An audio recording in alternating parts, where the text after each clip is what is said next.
So now we finally get into the juicy part where we'll derive things, prove things, deduce things using tools learned earlier.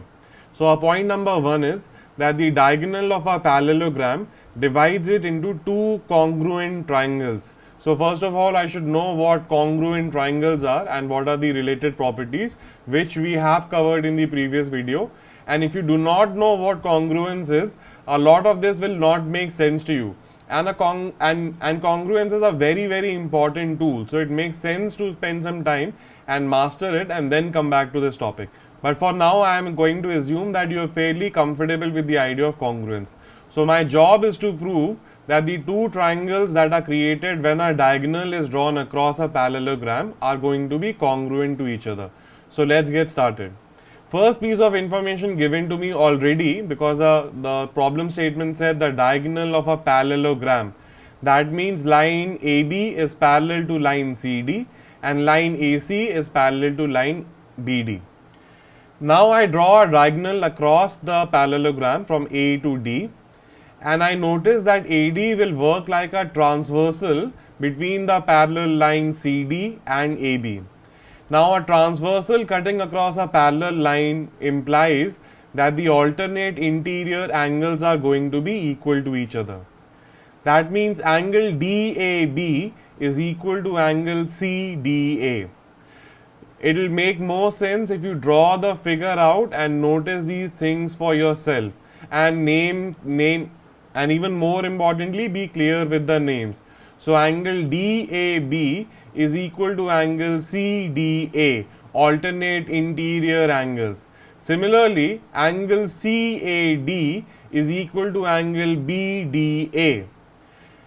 Now if I am talking about these two triangles, I notice that in these two triangles, two angles are equal to each other. If I have gone through congruence, some ideas might be kicking in already. Angle side angle congruence can be applied here. Two angles are definitely equal to each other. That is because of the transversal across a parallel line. Not only that, I see that AD is a common base for both triangles ACD as well as ABD. That means AD is also the same for both the triangles. That means for these two triangles, two angles are equal and the included side between the two angles is also equal. That means angle side angle congruence kicks in and therefore the two triangles are congruent to each other. What is angle side angle congruence? If you do not know this idea, please go through the video on congruence and then come back to this topic, because in every other thing that we'll be proving today, at least in this video, we'll be using congruence a lot. So be very familiar with it if you're not already. So this was my proof.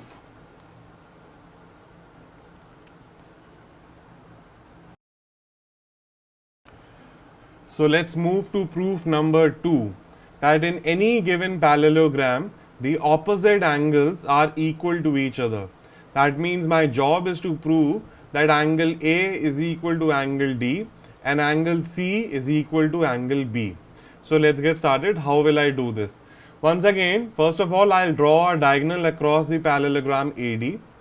And because it is a parallelogram, I already know that line AB is going to be parallel to line CD and AD is working as a transversal across two parallel lines.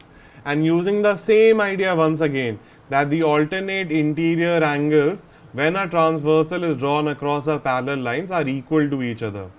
So I see that angle 1 is equal to angle 3 and angle 2 is equal to angle 4. Moreover, I see that angle A is equal to angle 1 plus 2 and angle D is equal to angle 3 plus 4. And now using that 1 is equal to 3 and 2 is equal to 4, I can prove that angle A is essentially equal to angle 3 plus 4. Why? Because 1 is equal to 3 and 2 is equal to 4. So instead of 1 plus 3, so instead of 1 plus 2, I can also say 3 plus 4. And 3 plus 4 is nothing but angle D, and therefore I have proven that angle A is equal to angle D. That is one way of doing it. You can draw another diagonal from C to B and use the same logic, and you will also be able to prove that angle C and angle B are also equal to each other. Or once again, you can use the idea of congruence. we just used angle side angle congruence, and again we have noticed the angles that are equal to each other, and side AD is again common. So I know triangle CAD is going to be congruent to triangle BDA, and therefore angle B corresponds to angle C. All the angles in a congruent triangle are equal to each other, therefore angle B will be equal to angle C. So that is another way of proving it, and our job is done. Next up for proving is that in a parallelogram the opposite sides are equal to each other, because remember our definition only included that the opposite sides are parallel to each other. Their sizes we had not discussed, their measurements we had not gone into. Now we are saying that the opposite sides are equal, and once again I want to prove why they are equal to each other.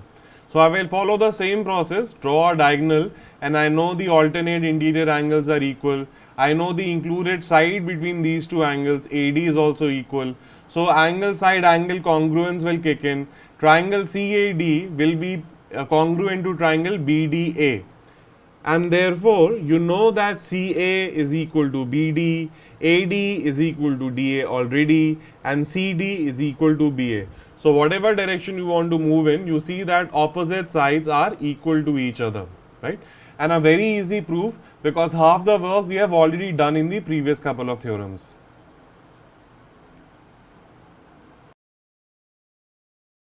Now something we do a lot in geometry is also try and prove the converse, the opposite of the theorem that we have just proved.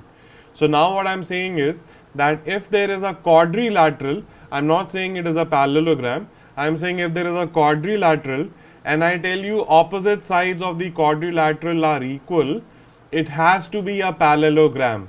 That means if we are talking about a quadrilateral and the opposite sides are equal to each other, it will be a parallelogram. So see if we can prove that now. So draw a parallelogram for yourself, ABCD, and you know opposite sides are equal. That means AC is equal to DB and CD is equal to AB. Now once again I will use the idea of congruence. I see two triangles. I see that two sides are equal. Not only that, if I take AD as a third common side to both the triangles, I see three sides are equal. When three sides of two triangles are equal, they are congruent. And now we are using SSS congruence. Again, a very basic idea if you have gone through congruence. So using SSS congruence, I know triangle CAD is congruent to triangle BDA, and if I name the angles formed at point A and point D as 1, 2, 3 and 4, I see 1 is equal to 3 and 2 is equal to 4. Why is that? Because when these two triangles are congruent, all the angles are equal to each other. So angle CDA is going to be equal to angle BAD, or angle CAD is going to be equal to angle BDA. Now because